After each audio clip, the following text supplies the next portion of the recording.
Bienvenido a su programa Hablemos. Pues como hemos estado interesados en hacer énfasis en el conocimiento de la historia y supimos de otra publicación que el doctor Ulises Casas hizo, el director de la Escuela Ideológica de Filosofía, Historia y Economía Política, hizo y que una editorial española casualmente se lo editó. Queremos aprovechar la ocasión, ya que tenemos aquí al doctor Ulises Casas, para que nos cuente cómo fue que decidió escribir este texto relacionado con el bicentenario de nuestra independencia y que lo tituló Bicentenario del dominio aristócrata criollo o fin de un mito, y que entre otras cosas trata sus orígenes, el criollaje, los herederos de este criollaje y los libertadores y su gesta, y por último el nuevo gobierno republicano en el que hasta ahora nos encontramos. Doctor, bienvenido a este programa, como ya usted es costumbre tenerlo aquí. Cuéntenos sobre este interesante texto que le publicó un editorial español que lo tituló El Bicentenario del Dominio Aristócrata Criollo. Sí, es que lo que yo he venido haciendo en nuestro país es develando la historia, ¿no? Mostrando la verdadera esencia de nuestra historia, ¿no? Que la academia oculta o tergiversa. Entonces, hablar de independencia en Colombia es un mito, y como lo enseñan, entonces la gente cree que sí, que eso fue la independencia. Entonces es una situación que hay que analizar, ¿verdad? Nuestro país es predominantemente mestizo, ¿no? O sea, español indígena, pero existe un sector, un grupo, que son los herederos directos del español conquistador, que son los criollos, o sea, españoles, hijos de españoles, pero nacidos en este territorio, se les llama criollos. Esos son los que vienen disfrutando del poder heredado de la corona española, heredado de sus papás, abuelos, tatarabuelos, etcétera, y son las 16 o 18 familias que vienen gobernando el país, ¿no? Entonces, esa es la aristocracia y está concentrada en Bogotá, ¿no? Con los apellidos que ya conocemos: Santos, Calderón, Pardo, Pombo, bueno, una serie de familias, que son como 18 familias que vienen gobernando este país hace 200 años. Entonces, como son los que dominan, entonces hacen una fiesta para celebrar 200 años de independencia, ¿no? Son 200 años de dominio de ellos, de sus papás. Eso es lo que hay que demostrar. Entonces, la esencia de este texto lo resumo yo aquí de esta manera: Bicentenario del dominio aristócrata criollo o el fin de un mito. Vamos a acabar con ese mito. Yo estoy en ese punto. Como se ha dicho muchas veces, la historia la escriben los victoriosos, los que ganaron, no solo los que lo son materialmente, sino sus ideólogos y otros a sueldo de aquellos, es decir, de los victoriosos. Sin embargo, dentro del proceso de la evolución económica, social, ideológica y cultural, aparecemos quienes no aceptamos la versión histórica en su interpretación de esos ideólogos e historiadores del acontecer humano de los pueblos. Porque una cosa es escribir el acontecimiento mediante la investigación de los archivos, en la tradición oral y escrita de los protagonistas del hecho o hechos, y otra muy diferente, su interpretación, es decir, la opinión que se tenga sobre las causas y motivos de esos mismos hechos.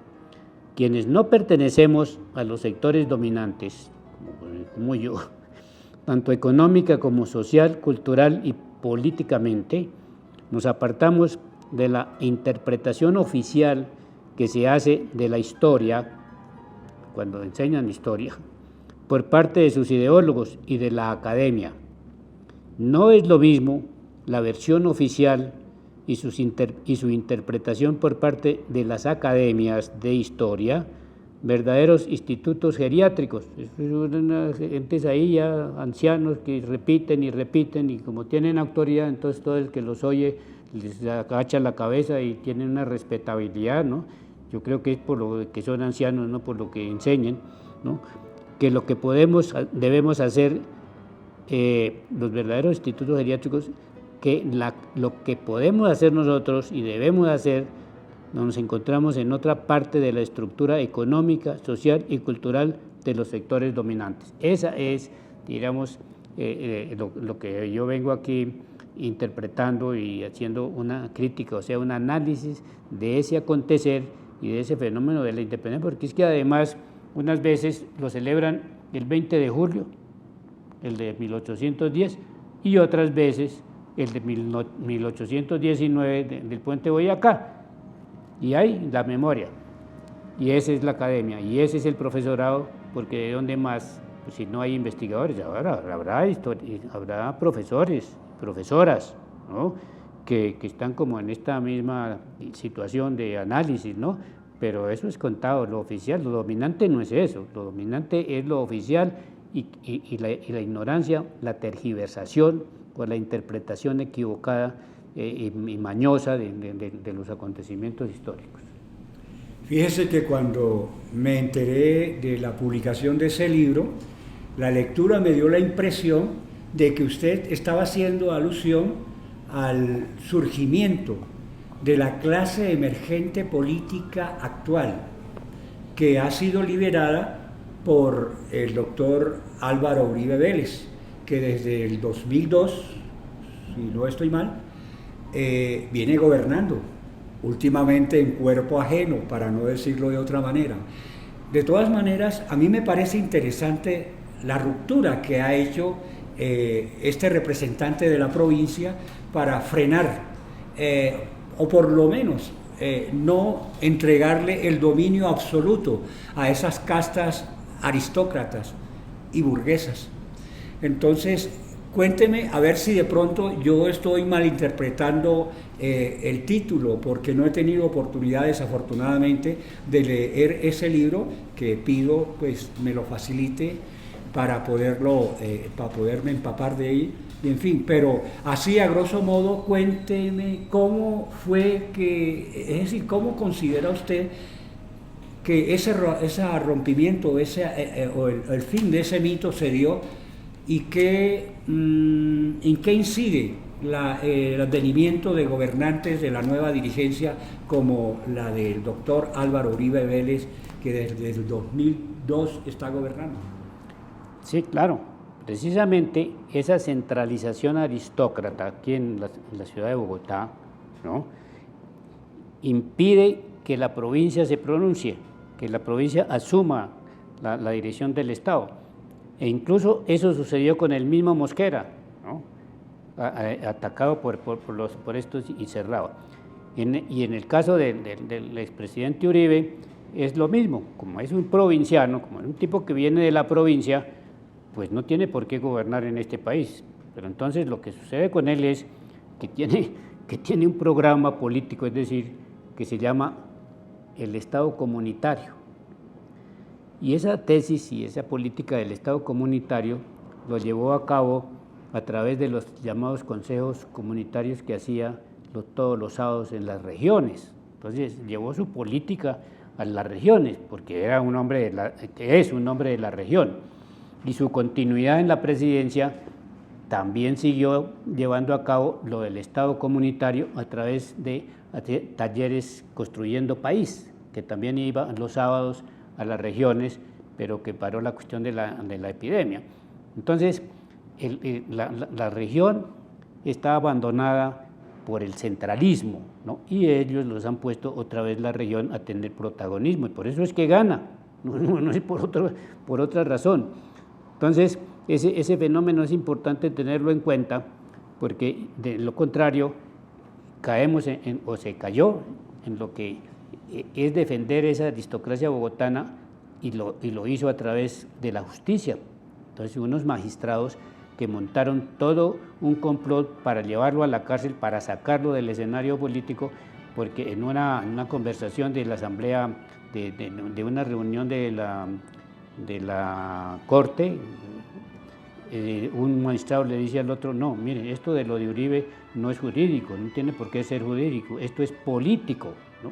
Y ahí nos estamos moviendo dentro de ese escenario, que ya son análisis políticos que podemos hacer y de tipo ideológico en otra ocasión. Bueno, quiero aclarar que no estamos haciendo política desde este escenario y menos defendiendo lo que ha hecho o está haciendo la gobernabilidad del doctor Uribe Vélez, que entre otras cosas es algo así como un pariente del quien les habla, porque también tengo el apellido Vélez, pero según las averiguaciones es con su querida madre que hay algún vínculo familiar. De todas maneras, queríamos dejar aclarado esto porque no estamos defendiendo su programa de gobierno ni nada, ni el de nadie, sino simplemente estamos relatando, y en este caso aquí entrevistando al doctor Ulises Casas, que tiene una posición clara, como ya la dejó sentada, y bueno, es respetable. Y hay que decirle al doctor que qué puede agregar respecto a esta última parte de la historia de nuestro país y cómo considera él que pues puede mejorarse, en fin. Bueno, sí, claro que ya son como cosas muy de particular, ¿no? Yo he podido dedicarme a escribir, como se conoce y como usted ha hecho aquí una relación de toda esta producción literaria, porque con la señora Verena Barúfol y con la señora Sonia Cruz constituimos una asociación que le pusimos el nombre de Fundación para la Libertad y Felicidad del Ser Humano, sustentada en las concepciones filosóficas de que hemos hablado, del materialismo filosófico, que establece que el ser determina la conciencia, pero que nosotros convertimos en que la conciencia puede determinar el ser social. Entonces, en ese sentido, pues en lugar de estar viviendo de nuestras profesiones, en fin, entonces hemos hecho una asociación para que los bienes que tenemos, que fueron un producto de herencias, que no hemos tenido actividades comerciales, industriales ni financieras,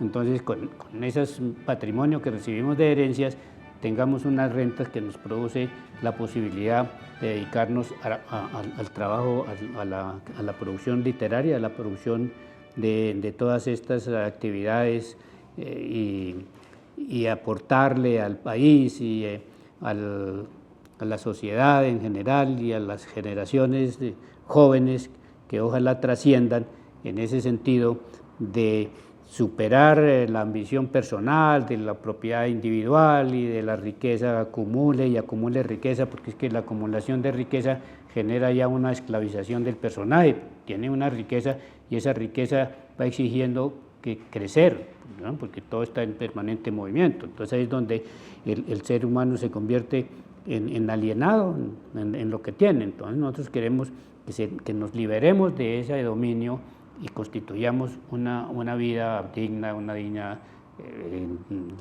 digamos, consecuente con lo que es el ser humano, ¿no? El ser humano no tiene, digamos, sino su pensar, ¿no? Que es lo que lo distingue del resto de los seres vivos, y desarrollemos un aporte, a las nuevas generaciones, pues porque ya el pasado nos sirve es precisamente para ver que eso no ha debido hacerse, pero que sí se puede llevar a cabo una nueva sociedad sobre estos puntos, y eso es la Fundación. La Fundación es la que nos permite hacer todas estas actividades. Es muy importante, doctor, que usted haya traído a cuento esto por la sencilla razón de que primero deja claro que somos más partidarios, y en esto me incluyo, sobre los regímenes sociales, en este caso, partidarios del colectivismo, del cooperativismo y de todas estas organizaciones mancomunadas que pueden perfectamente ayudar a sacar el país adelante, al margen del capitalismo que se viene manejando y ese capitalismo voraz que se conoce.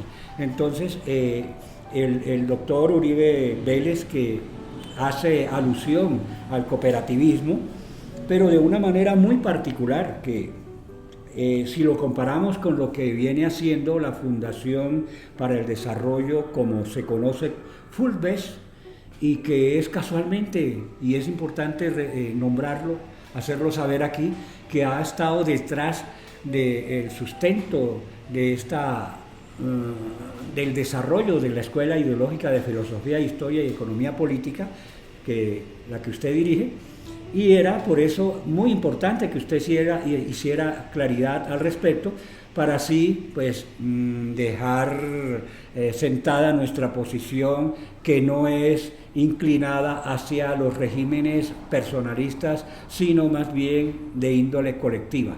Entonces, ¿usted qué más podría añadir ya para finalizar el tema? Pues, como se deduce de todo lo que hemos hablado, es que se incentive la lectura, que se incentive el libro, porque es que el libro es el acumulado de la inteligencia humana, es decir, ahí está todo lo que es el ser pensante del humano, de manera que, y los diversos, diremos, aspectos que el pensamiento da, ¿no? Por ejemplo, en la literatura, en el arte, en la pintura, en la música, en la novela, en la poesía, ¿no? Eso es lo que nos distingue del resto de seres vivos, ¿no? Nosotros somos parte de la naturaleza, entonces convivamos con la naturaleza, queramos a la naturaleza y enseñémosle al niño desde que nace, e incluso antes, en el vientre materno, que escuche música, ¿no? y que la mamá hable y le lea. Entonces esa yo creo que es la orientación que nosotros estamos dando desde la Fundación Fulves. Muy bien, entonces ya para finalizar este tema, yo quisiera anotar lo siguiente. Es muy importante tener en cuenta que el marco no solamente del conocimiento, sino de la participación, está enmarcado en dos aspectos muy importantes. El ecológico, que es el que cierra el científico, que por eso tenemos que cuidar de la naturaleza, porque es nuestro hogar, nuestro entorno, y lo otro es la participación que debemos tener en sociedad, por la sencilla razón de que estamos incluidas en ella. Y por ahí derecho en la escogencia de nuestros gobernantes, que nos induce a la participación política. Esos dos aspectos son muy importantes, pero el aspecto central, que es el de la instrucción nuestra, o sea, la parte de la culturización y particularmente la educación, es ahí donde tenemos que enfatizar, porque el conocimiento no solamente de la ciencia, de la filosofía, de la historia, de las materias sociales, es importantísima conocerla para no solamente concientizarnos, sino entendernos con los demás y asimismo tener una convivencia mucho más armónica. Entonces, a todos ustedes los invito a que continúen viendo este ciclo de programas que busca por lo menos aportar luces para que todos ustedes alumbren, para que el sendero quede iluminado, para que todos ustedes puedan transitar con claridad en estos terrenos. Muchísimas gracias nuevamente a toda la audiencia que ha tenido paciencia de vernos y de escucharnos, y los invitamos a los próximos programas. Les habló J.R. Vélez Jr. en el programa Hablemos. Gracias nuevamente, doctor Ulises Casas, por esta gran colaboración que nos prestó en este ciclo de programas.